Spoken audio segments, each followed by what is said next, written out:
The morning after the wedding felt strangely quiet. Not peaceful quiet. There's a difference.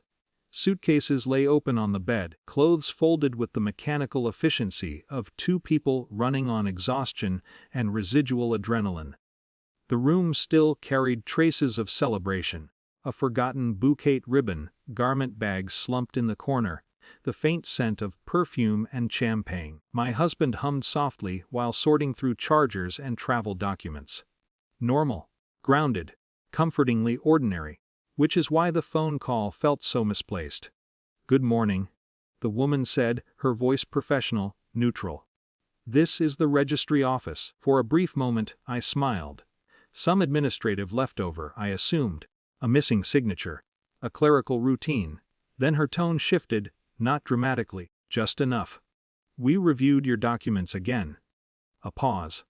"You'll need to come in." Another pause. "There's something you need to see in person." I straightened slightly, my fingers tightening around a dress I hadn't realized I was holding. "I can come later this week," I replied. "I'm afraid it should be today." Her words remained polite. But the cadence changed. "And please," she added gently, "come alone." My stomach dropped with a slow, unfamiliar heaviness. Alone. Yes. A pause that lasted just a fraction too long. "And do not inform your husband yet." The sentence landed softly, which somehow made it worse. When I turned back toward the bed, my husband was still humming, still sorting cables, still existing inside a version of the morning that no longer existed for me. "Everything okay?" he asked casually. The question felt loaded despite its innocence. "Yes," I said, and instantly became aware of how easily the word emerged. Not forced. Automatic. It unsettled me how quickly concealment can mimic normal conversation. "I forgot something at the salon," I added, reaching for my coat. A small lie. Practically weightless. Yet it altered the entire architecture of the room. The city looked unchanged. Traffic flowed. Pedestrians moved with habitual urgency. Storefronts reflected pale morning light.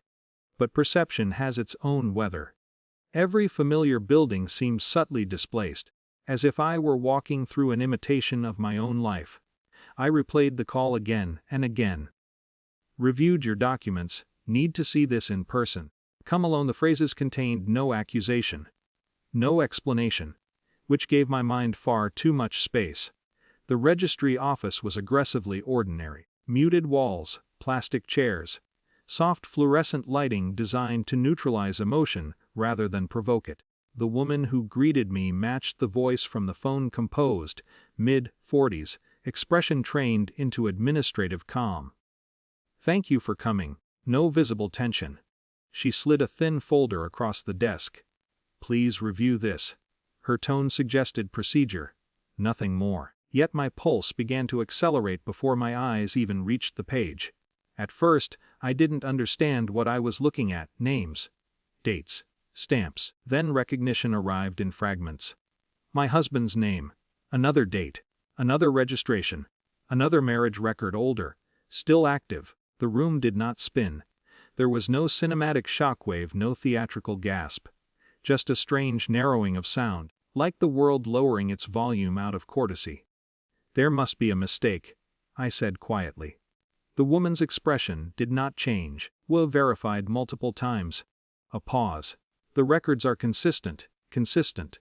Such a devastatingly calm word. Memory behaves strangely under destabilization. Moments once considered trivial suddenly glow with retrospective significance. His occasional discomfort with paperwork. His reluctance to discuss past relationships. The vague, carefully phrased references to complicated history. Nothing dramatic. Nothing incriminating. Just small irregularities now rearranging themselves into something far less ambiguous. "Why wasn't this caught earlier?" I asked. "It was flagged," she replied evenly. Another pause. "But documentation supplied resolved initial queries." "Resolved," I nodded slowly. The administrative language felt almost surreal in its emotional detachment. As if betrayal were merely a formatting discrepancy. The walk back felt longer, heavier, not because of anger, but because certainty had quietly evaporated. Suspicion is loud, doubt is silent. It sits beside you, examining everything without urgency. He was exactly where I had left him. Suitcases still open. Travel documents neatly arranged. He smiled when I entered. Did you get everything sorted? Such an ordinary question. Such an unbearable one. I studied his face with a strange, clinical awareness. Not searching for guilt. Searching for familiarity. For some visual cue that this person had always contained this information. I did, I said, and realized with unsettling clarity that truth and concealment had now reversed positions. Because the knowledge sitting quietly inside me had shifted something fundamental. Power rarely feels dramatic when it first arrives. Sometimes it feels like distance. That evening, we finished packing. We discussed flight times, weather forecasts, hotel reservations. Our conversation flowed with eerie smoothness. Yet beneath every exchanged sentence lived a new, invisible asymmetry. He believed the future remained intact. I understood that reality had fractured, but not yet decided what that fracture meant. Sleep did not come easily. Not because of heartbreak, but because of something more destabilizing.